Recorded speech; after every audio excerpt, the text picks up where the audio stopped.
얼마 전 이태원 게이클럽과 강남 찐방에서 코로나19 집단 감염이 발생했을 때 저희 크리스천 투데이 온라인 홈페이지에서 소위 차트 역주행을 한 게시물이 있었습니다. 바로 무려 10년 전인 2010년 11월 10일 게재됐던 김정현 씨의 동성애자의 양심 고백 전문이라는 제목의 투고였습니다. 이 기사의 조회수는 그전까지 20만 정도였는데요. 이번 사태를 거치면서 30만에 달할 정도로 폭발적인 관심을 받았습니다.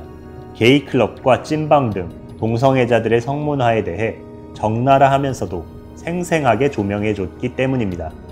크리스천 투데이 TV에서는 앞서 이 글 중에서 식성편을 소개해드렸는데요.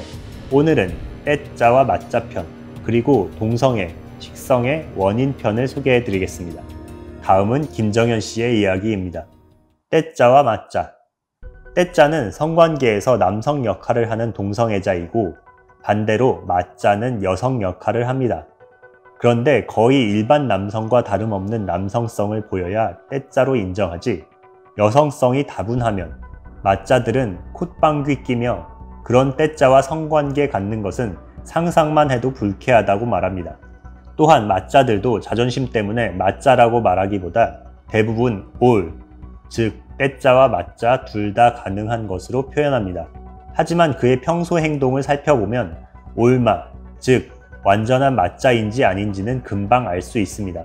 맞짜의 성역할이 편하고 쾌감이 크므로 떼짜보다 맞짜가 압도적으로 많습니다. 평떼박마라는 말이 있는데 평소에는 떼짜인 척하다가 박을 타는 순간에는 맞짜로 돌변하는 사람의 줄임말입니다. 그런데 맞짜끼리는 연인 관계를 거의 맺지 않을 뿐더러 지속하기는 더 힘듭니다. 동성애자들은 종종 종로에서 번개 모임을 갖는데 공지를 본 동성애자들이 참여 신청을 합니다. 그리고 많은 인원이 모여 인근 호프집에 자리를 잡으면 시작하는 순서는 항상 자신의 식성과 성역할을 밝히는 것인데 참여자들은 그 순간 가장 적합한 상대를 구하기 위해서 머리가 비상하게 돌아갑니다.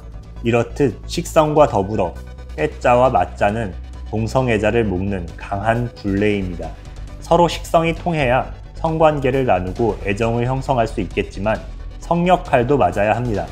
그들은 이것으로 인해 힘들어하면서도 벗어나지 못합니다. 저의 환경, 동성애 식성의 원인. 저는 어릴 때 누나들 틈에서 자랐습니다. 그리고 누나들처럼 아무것도 모르고 여장놀이를 했습니다. 이것이 제 인생을 망쳤습니다. 백지 상태의 유년기에 여자 역할 놀이를 했던 저는 제대로 된 남성성이 자라지 못하고 대신 여성성이 그 자리에 심어졌습니다. 그래서 저는 여자 같다는 말을 많이 들었습니다. 저는 많이 고쳤지만 아직도 저도 모르게 여성적인 모습이 있습니다. 저 또한 식성을 가지고 있었고 그 식성에 해당하는 사람을 보면 밤잠을 이루지 못하였고 그의 성기와 그의 육체를 갈구하였습니다. 저는 그것이 사랑의 감정인 줄 알았습니다. 물론 이성애자 사이에서도 최소한 상대방이 이성으로 보여야 하고 성적 매력에 끌리는 것은 당연한 것입니다. 하지만 그것만이 절대적이라면 아무리 남자라도 그건 좀 이상한 것이 아닐까요?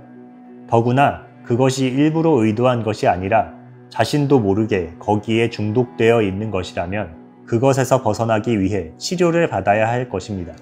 저는 동성애를 치료하던 중 어느 날 식성에서 해방된 것을 알았고 어린 시절부터 저를 억눌러 온 식성에서 해방된 느낌은 정말 말로 표현할 수 없을 정도였습니다.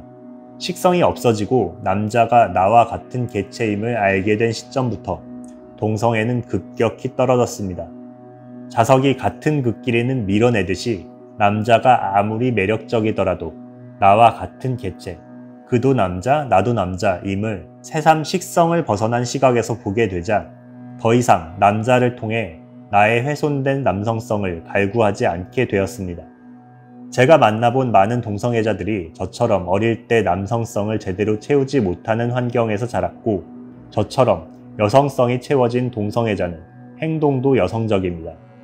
그 외에 성적 관계를 통해 동성애를 배우는 경우도 있습니다.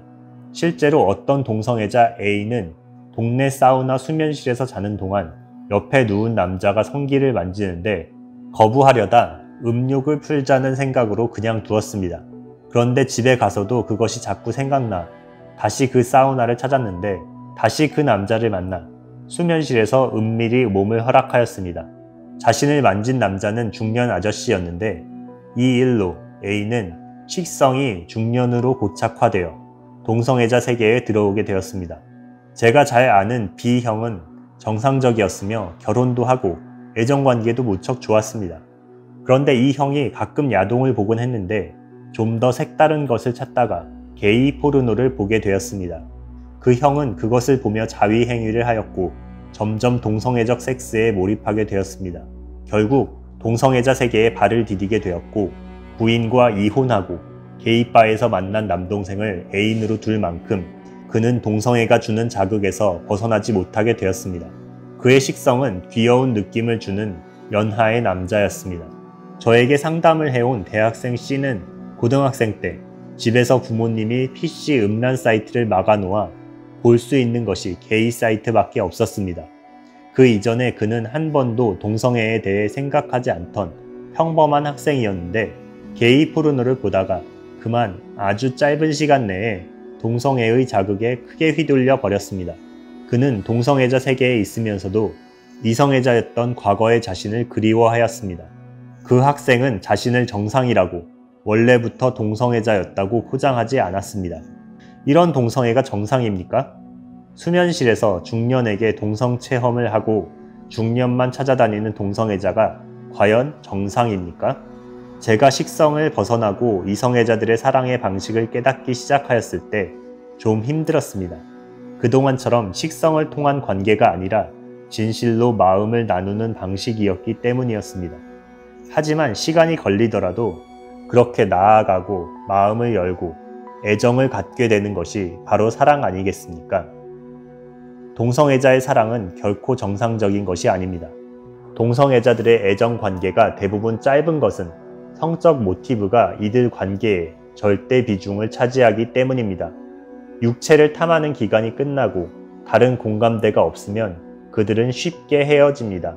새롭게 시작하는 많은 커플이 이번만큼은 오래 만나자고 다짐을 해도 결국은 똑같습니다.